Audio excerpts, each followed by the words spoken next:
Okay, this is Bierkergaard reporting on location from the back of my townhouse here.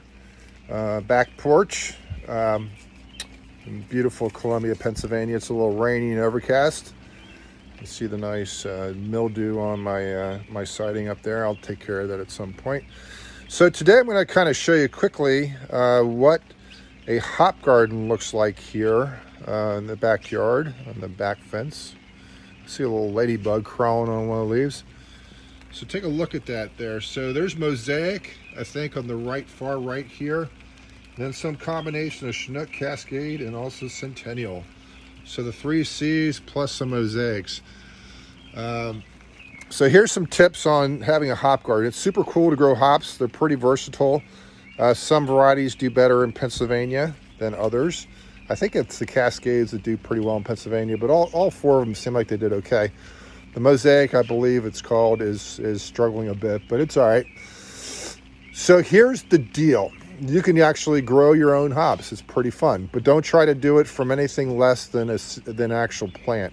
So you need to go to a nursery that has actually done the beginning part of the process for you, which is they've actually got the rhizome in the ground.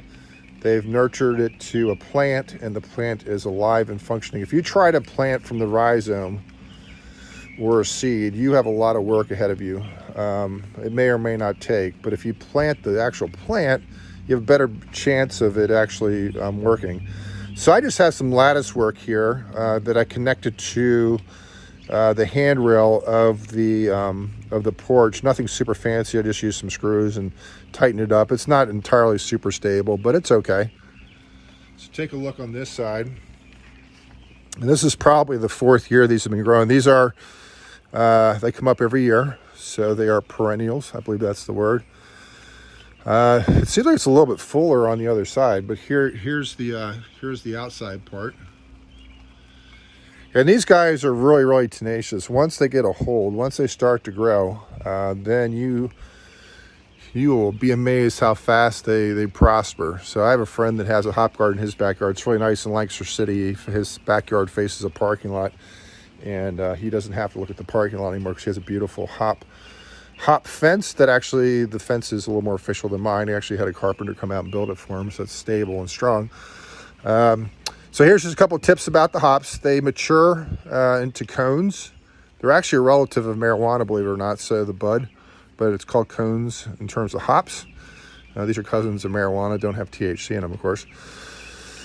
You don't pick the hops until later in the summer because they do get resinous, the flavor. You can start seeing like kind of where they're coming out a little bit on top here. You can start seeing the formation of the hop cones themselves. But it's going to be at the end of the summer, so you want to wait till it gets colder, and the hops are kind of the concentration. The hop cones are the concentration of the plant, so they're pretty cool to grow. And I would encourage you, if you're a home brewer or you're just interested in having a nice green backyard. This blocks all my neighbors. This fence blocks all the townhouses that face me, so it gives a little bit of privacy. And it's done super well. Like I said, this is probably the 4th or 5th year I've been growing them. So I encourage you to give it a shot and then actually homebrew with them. I tried to grow some barley a couple years ago. It's a little rough, a little bit too hot for barley here in Pennsylvania. It can grow, but you have to water it daily because the only thing that'll keep the barley from dying and getting barbecued in the sun is a lot of water. So if you're going to grow barley, you have to be very, very much on top of it on a daily basis. Otherwise, the Pennsylvania summer will kill it.